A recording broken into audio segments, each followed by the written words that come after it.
Oh, we heard about what happened last night, right? The White House Correspondence Dinner. Did you see this? I have more on this later, but did you see this? I was like, who, why, what? Oh, PR opportunity. Uh-huh. Let me know what you think. I just want to go find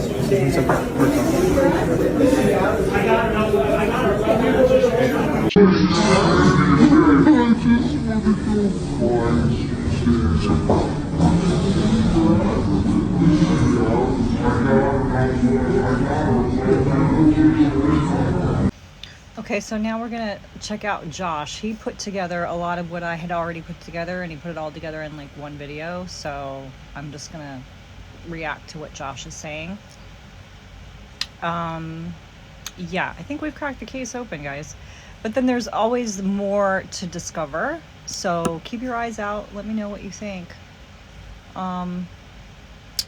Ratings are tanking. Things aren't looking good. Maybe they're trying to get the sympathy vote. Guys, come on. Erica's there like, can I get a sympathy moment? Please, can somebody give me a sympathy foundation for my next grift? Merch sales are down. Anyway, let's listen. Happened. This is Caroline Levitt, White House spokesperson, before the event, saying there will be shots fired tonight. Ready to rumble, is he not? He is ready to rumble. I will tell you, this speech tonight will be classic Donald J. Trump. It'll be funny. It'll be entertaining. There will be some shots fired tonight in the room. So everyone should tune in. It's going to be really great. I'm looking forward to hearing it. I love it. I don't think that there's a conspiracy in everything. I really don't. And I really don't think that this means anything. I don't think Caroline Levitt is trying to perform some kind of like predictive programming or anything like that. But it is worth putting in because I think at least retrospectively, we can appreciate the strangeness of making such a comment and then someone trying to shoot up the White House. So this is the main clip. A lot of people have probably seen this one by now already, but we're just going to play it at the start of the show before we build into the story. This was posted by Nick Sauter. He says, President Trump has been safely evacuated from the White House Correspondence Dinner per sources. You can hear shots ring out in this video. A shooter opened fire in the lobby. The shooter is dead. We're going to get to that in a moment. This is absolutely insane. Leftist violence must end. It's always such a shame when people use these events to push their own political ideas. You know, some would even argue that that's what this whole thing even is. And we'll get to that. But anyway, here's the clip.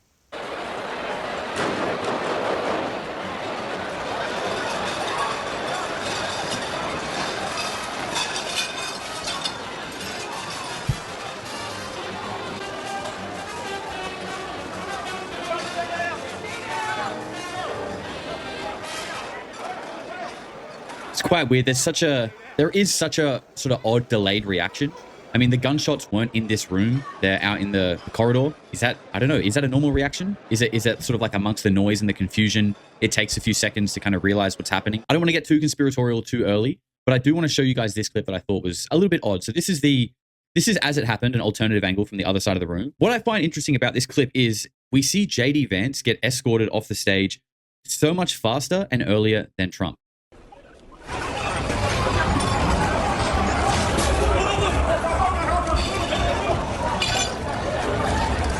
There you go.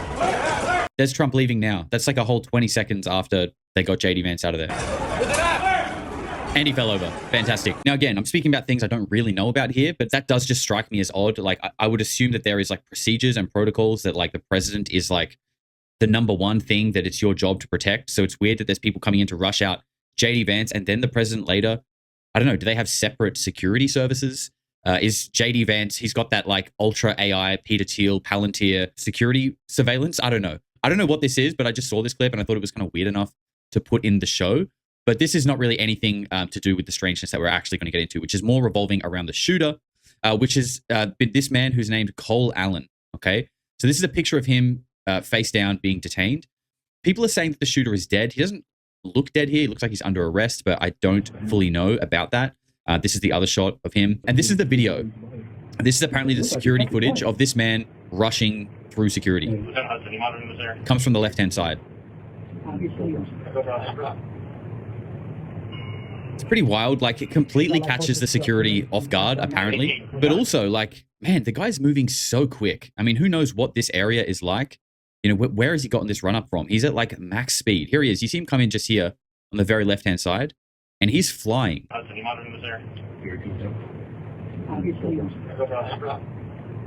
Is it a skinwalker? Skinwalker's at the White House?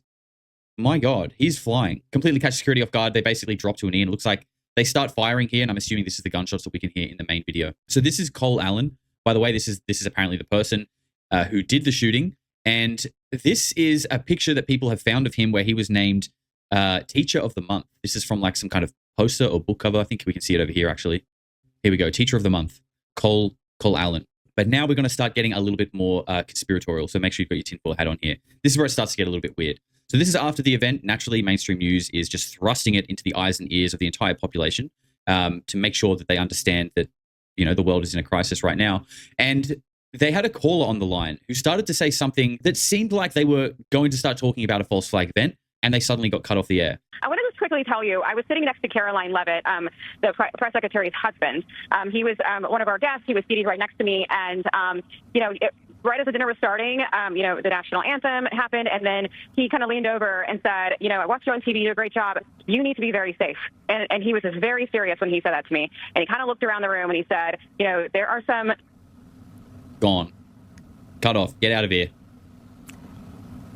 Sounds like we lost Aisha's phone there. And this happens, by the way, especially when you have so many people attempting to utilize the same cell service at the same time. Or especially when you get someone who finds their way on air that starts saying something that goes against the mainstream narrative, potentially. Let's just listen one more time to who she's talking about here. The press secretary's husband. He was one of our guests. He was seated right next to me. And, right as the dinner was starting, the national anthem happened, and then he kind of leaned over and said, I watched you on TV, you do a great job. You need to be very safe. And he was just very serious when he said that to me. And he kind of looked around the room and he said, there are some... Press secretary's husband. That's Caroline Leavitt. That's the woman who, before it started, said shots will be fired tonight. I mean, look, I don't want to draw too many conclusions or connect dots that don't connect. But just retrospectively, at the very least, some strange coincidences going on. That's all I'll say. Speaking of strange coincidences, these photos came out from Reuters, and I just can't help but feel like these images, they kind of just remind me of the original, the first time someone tried to shoot Donald Trump. And maybe they're not, maybe they're not staged. I hope they're not staged. But they do just have this like perfect time, perfect moment, perfect expression. It's all just very, very perfect. Maybe they're just brilliant photographers who have no concern for their own safety or danger. Who knows? But this is where it starts to get very strange, because there seems to be a very weird connection to NASA. Okay. So people, now that this person's name is out, Cole Allen, people have obviously been doing their detective work online. And Diligent Denizen has come out with a couple of interesting things. And I was in their space earlier today, which was really interesting. Shout out to them. And they've basically said that this Cole Allen person, the shooter, was an intern in 2014 at NASA's Jet Propulsion Laboratory, JPL, okay? This is just a short little 10-second clip that they've put together, just highlighting his credentials, his academic career, and basically what he's involved in. And I believe he was hired at NASA as an intern to work on AI models that help map the solar system and the planets. But this isn't even the weirdest part, okay? People have also found this X account. This is where it gets extremely strange, people. There is this X account that joined on 2023 in December, called Henry Martinez. And on that same day, on the 22nd of December, 2023, they tweeted once and once only. And they said Cole Allen. This is the only thing that they've ever posted. And it was 2.5 years ago. And it said the name of the person who has stormed the White House and tried to shoot the president. Okay, now, maybe that's a coincidence. I understand. But look at this. This is also from Diligent Denizen again. Henry Martinez, the name of the account that we just looked at, published at NASA in 2014, the same year that Cole Allen, the person who just tried to shoot up the White House, was an intern there. Now, I know that might sound like a lot, but just to be clear on what has happened here, a man named Cole Allen has just tried to shoot the president, stormed the White House. He's been arrested. People have searched his name, and they have found this old X account called Henry Martinez that only ever tweeted the name Cole Allen. That's all they ever said. And naturally, this has now gone absolutely wild with over 8 million impressions, right? So this is nearly 3 years ago this account did this. And people have just discovered that Cole Allen, the man who was the shooter, worked at NASA in 2014. And so did a man named Henry Martinez, also worked at NASA in 2014. The last little bit of strangeness here is that this odd sort of colorful geometry, people have reverse image searched this and found it on a website called Time Machine. Okay, so yeah, I did make that correction there that Josh was talking about. The guy stormed the White House, and I'm like, no, it's the Hilton. It's the Hilton. Okay, so anyways, I did let Josh know that as well. So it did seem like he got my message. So let's move on to status coup and see, because, you know, I kind of was like putting together a bunch of different clues, and then I found these videos that kind of put them all together. So I'm like, let me just throw these together real quick and make it as fast as possible. Even so, I have been delayed in getting this out. So, because there was just different things that were unfolding. So I wanted to make it as complete of a video as I could. So here we go. Obtained by the Post Sunday morning, signed Cold Force friendly federal assassin Allen, outlined his rules of engagement for the shooting and stated he believed it was his righteous duty to target administration officials. So he clearly was targeting Trump and other Trump administration cabinet officials. Here is the manifesto. Again, he sent this to his family about 10 minutes before he started shooting. Hello, everybody. So I may have given a lot of people a surprise today. Let me start off by apologizing to everyone whose trust I abused. I apologize to my parents for saying I had an interview without specifying it was for, quote, most wanted. I apologize to my colleagues and students for saying I had a personal emergency. By the time anyone read this, I probably most certainly do need to go to the ER, but can hardly call that not a self-inflicted status. And he is a teacher and an engineer. So that's the reference to his students. He is a teacher in California. I apologize to all of the people I traveled next to, all the workers who handled my luggage, and all the other non-targeted people at the hotel who I put in danger simply by being near. I apologize to everyone who was abused and or murdered before this, to all those who suffered before I was able to attempt this, to all who may still suffer after, regardless of my success or failure.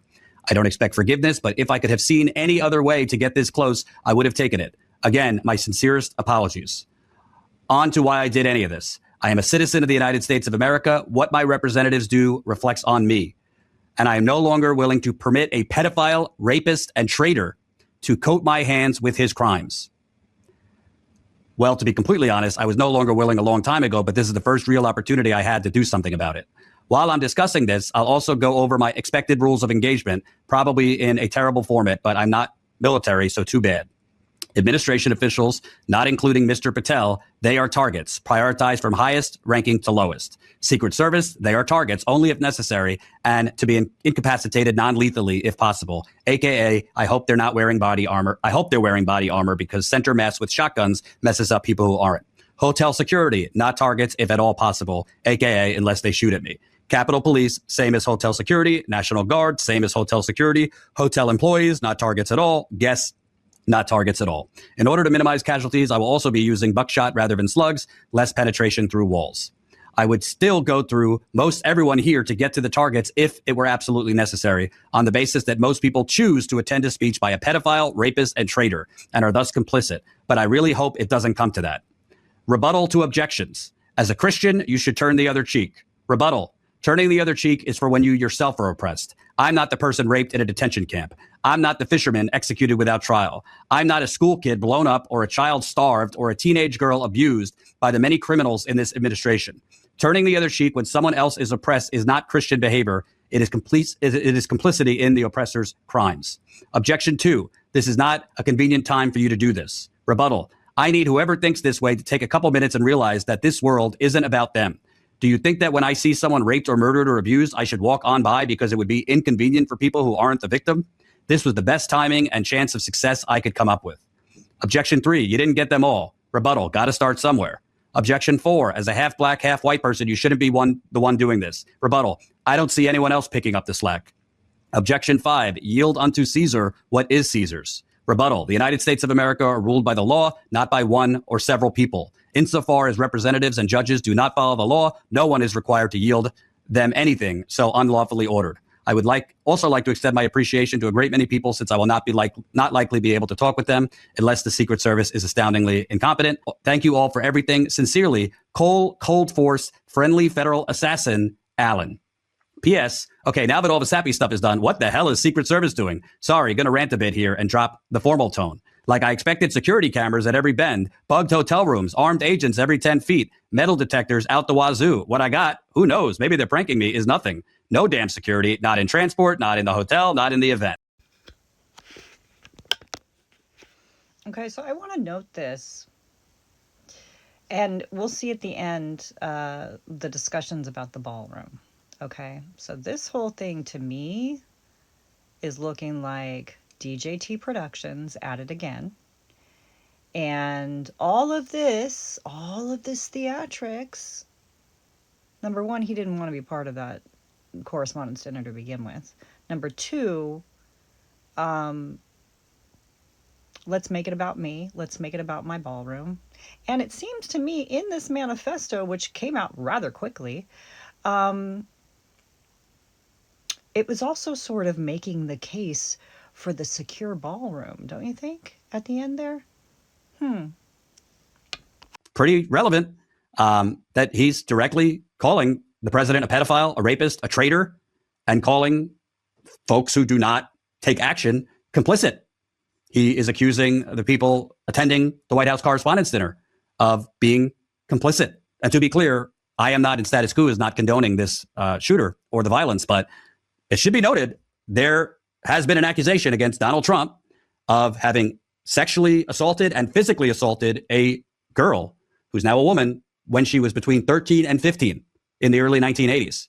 The FBI interviewed that woman 4 times, just as the media started covering this story and the accusations. He went to war with Iran in the middle of the night, and we still don't know the real reason. So there is credible accusations. You don't have to take it from me. Take it from the FBI. They don't interview someone 4 times if they don't find something there.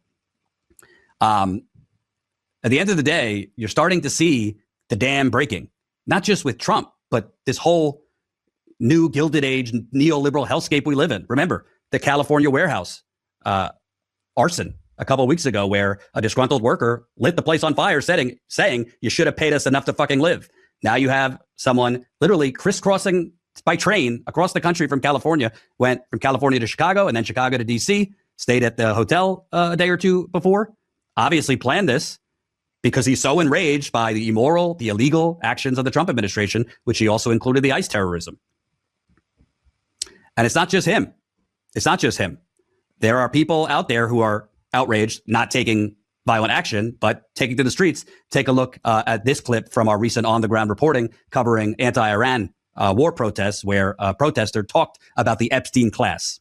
That the Epstein class who continues to act with impunity will not be held accountable by any means from Congress or the White House. It is us, the people right here, that demand accountability from Trump, who is a war criminal. Let's be absolutely clear about that. A war criminal who thinks he can get away with genocidal threats, even if it is just a threat. That is a war crime under international law. Someone say no war. No war. Yes, peace. Yes, peace. And when we demand peace, we also demand that the U.S. pull its troops out of the Middle East and fund people's needs and not the war machine. So obviously, he is in the minority. Most people would not actually take this type of violent act, which I actually don't condone for moral and strategic reasons. If we all start shooting up CEOs, burning down warehouses, shooting up ballrooms, the deep state, the police state, the military, the surveillance state, now that Palantir is one with the government, they will all come crashing down on us. And forget, habeas corpus, martial law, all that.